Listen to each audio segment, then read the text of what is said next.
Hello friends, welcome to this video. In this video we are going to see everything about the sum function. Under the sum function umbrella we got four different functions. First one is a sum, which is a regular function which is going to add up values in a given range or an array. The next one is a sumif, which is going to add up values in a range or an array based on a particular condition. Sumifs does the same thing as sumif, but here we can give multiple conditions to check. Fourth one is a Sumproduct, which is going to sum up values in a particular array based on certain conditions. Let's see everything in depth now.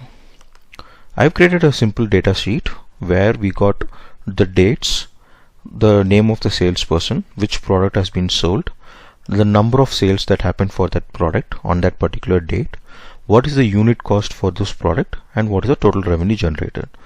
Now the revenue generated is nothing but the unit cost into the number of sales that happened. Just to have a better insight and better depth, I've given around 374 values over here, so a larger data set. And then I have formulated multiple queries which we will going to solve based on the four sum functions which we just saw. Okay, let's look at the first condition. What is the total sales that happened for the entire data set? Now we are going to use the simple sum function, which is the sum and the range or the array. So here the total number of sales is nothing but the sales value over here, so that's going to be D2 to D375. Because I know the value range, I just entered manually. If you're not sure, then do it like this. If you want to go all the way down, do a Control Shift and down arrow, which is going to take you all the way down. Yeah. Now the next one we are going to see is the total revenue happened for the entire data set. Very similar sum, revenue is in F, so F2 to F375. Now you may ask why I have given a similar query two times. Now I just want to show you this one. The total sales happened in the data set, the sales number. The format of this number is going to be the general number, so this will return the number. But the revenues format is the currency, so this is going to return the format. So what I'm trying to say is the sum function is going to retain and return the source format. Okay, now let's add some conditions to the function. So we want to see the total revenue generated by Anil, so we are going to use sum if, because it's just one condition over here, and then which is the range where we are going to see the condition or the criteria, which is Anil. So the name is B, so I'm going to do B2 to B375, and I'm going to search for the name Anil. And then which am I going to sum? I'm going to sum F2 to F375, right? So the total revenue generated in this case is 90,800. Now let's validate that. I'm going to filter the name column with Anil, and then I'm going to just bring it down to see 90,800 is the total. And if I remove the filter, and this is what we have got, right? Now so here it's a straightforward name as a condition. Let's see the total revenue generated when the sale per day is less than 5.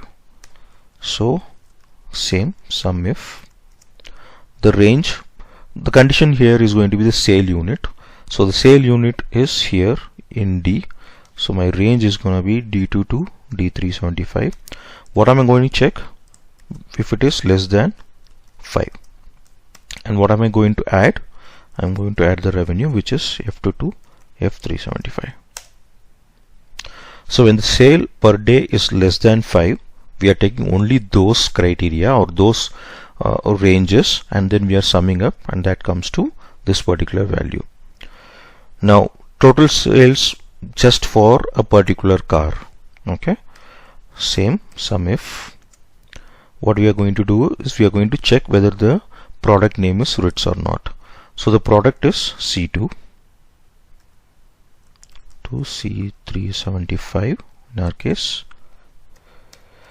and we are looking for Ritz as the car, and we are going to sum up the revenue. There you go. Okay, now another condition, we are just excluding Anil and then seeing the total revenue generated. Now this is just a U-turn of this one, right? So Sumif, what are we checking? Whether we are checking the name is not Anil, right? So the name is B2 B375, and we are checking whether this is not Anil. Sorry, I missed a comma here. And then we are going to sum up F2 to F375. Obviously I did something, I missed a double quote. Sorry, I shouldn't have had double quote over here. Yeah.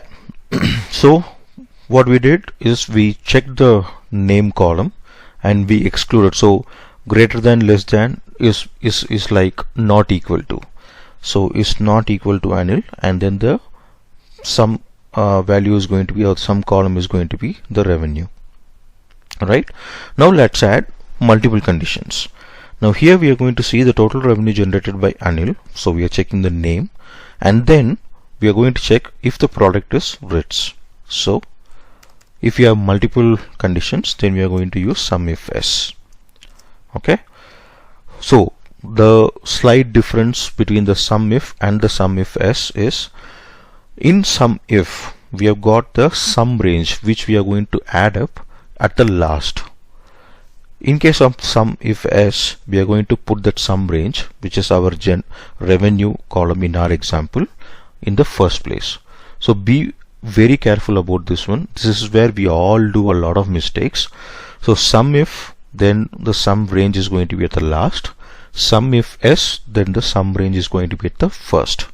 So here the sum range is F2 to F375. That's where we are going to add up. And then the criteria range. So the first criteria is a name. So what we are going to do is B2 to B75, and then we are going to check the name as Anil. So that's the first criteria. And then the second criteria is whether the product is Ritz. So the product is C. So the range is gonna be C2 to C375, and the product is gonna be Ritz. See, I go. So what we did, we first put the sum range, which is the revenue, F2 to F375, and then the first condition for us is to see if the name is Anil.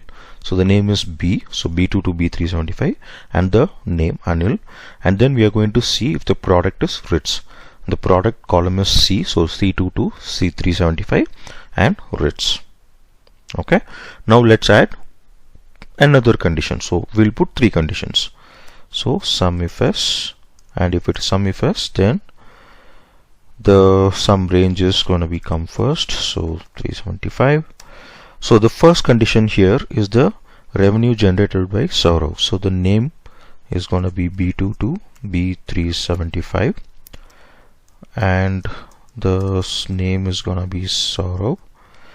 Second condition is when the total revenue for the day is more than 1500. So the range again for the revenue is F2 to F375, and we are going to see if it is greater than 1500. So greater than 1500, and see if this gives us the value. Yes, here you go. So we have got the name, and then we have got the revenue. Now the question is like, what is the difference between this and this? The reason I wanted to show the second one is we can have the sum range and the condition to be the same. Okay. Now So we have seen the usual sum value here, and then we have seen sum with single condition, and then we have seen sum with multiple conditions. Now let's go to sum product.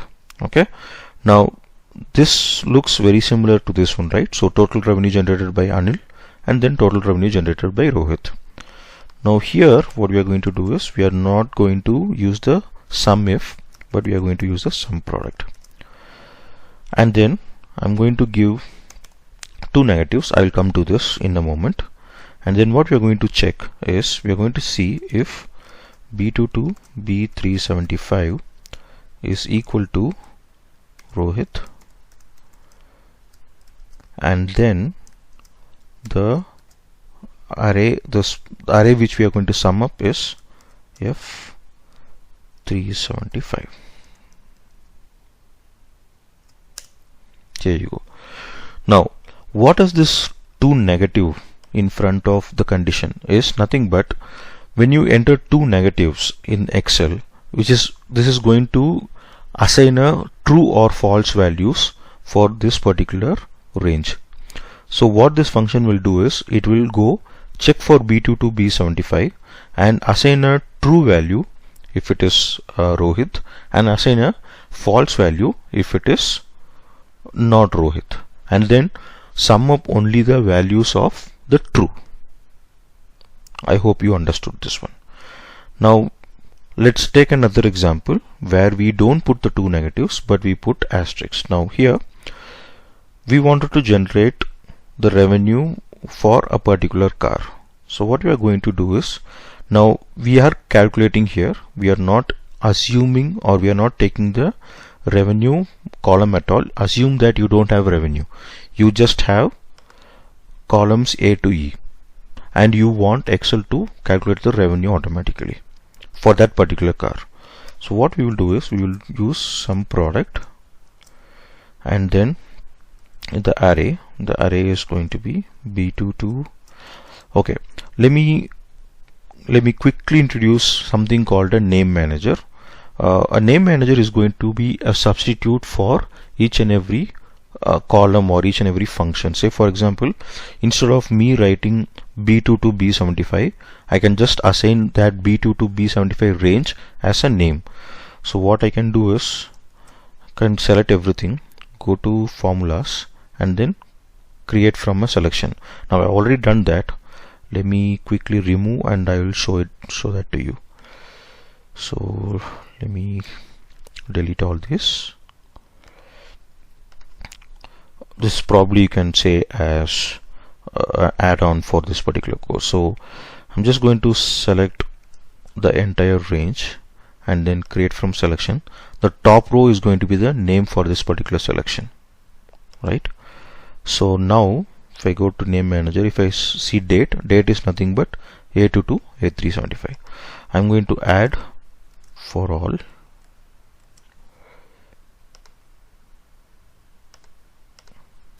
So if I go to name manager, so I got date as this range, name as B2, product as C2, sales as D, and unit cost as E. Okay, this is just to make our life simple. Now here what I'm going to do is sum product. So the array here is going to be the first check we are going to do is if it is CS or not. So I'm going to say product. So if I create a name range, this comes in the formula. All I need to do is double click, is equal to CS, and then I put an asterisk, right? And then I say what is the to calculate the revenue, we need the sales and the unit cost to be multiplied. So what I'm going to do is I'm going to say sales, and then I'm going to put the unit cost. So I need to add another bracket over here. So the product, and to calculate it will say sales and the unit cost. Now this is the value. So what it does is it takes the product and then it takes the sales number and then multiplies that by unit cost. Now last time we saw a 2 negative, this time we don't have because we have used the asterisk. Now if we go back here, you can remove this 2 asterisk, I'm sorry, 2 negative, and then you can introduce a asterisk section, and then do this is also going to give you the same value. So either you do a 2 negative so that Excel assigns a true or false value for a particular condition and then takes, or else you can just introduce an asterisk for 2 different arrays. So this is an array with a condition, and then this is an array. So this is going to pick up values and summarize based on that particular condition. Before we close, I just want to introduce, or I just want to show another thing. Now you just have numbers over here. You don't know which formula has been used. If you want to return a formula for a particular cell, all you need to do is use formula text and then go here. This will return the formula as a text value. This is not a formula anymore, this is more of a text. Go here, this is a general formula or general format. So now we know which formula we used to return these values. These are the queries, this is the formula, and these are the values that got generated. I hope you like this video, guys. That's all about the sum function. If you like this video, please subscribe to the channel and share the video. Thanks a lot for watching. Have a good day, everyone.